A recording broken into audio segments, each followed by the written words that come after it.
શું થયું? શું થયું? સ્કૂલેથી છૂટીને ઘરે આવ્યો? અરે વાહ, તું આવ્યો? તો બેગ ક્યાં મૂકવાનું?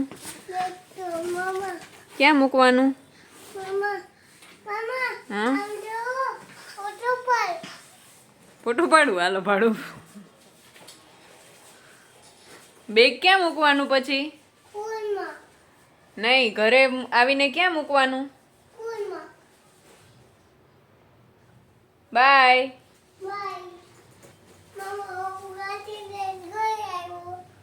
ગાડી લઈને ઘરે આવ્યો? કોની ગાડી લઈને આવ્યો? સ્કૂલેથી આવ્યો? હે? હે?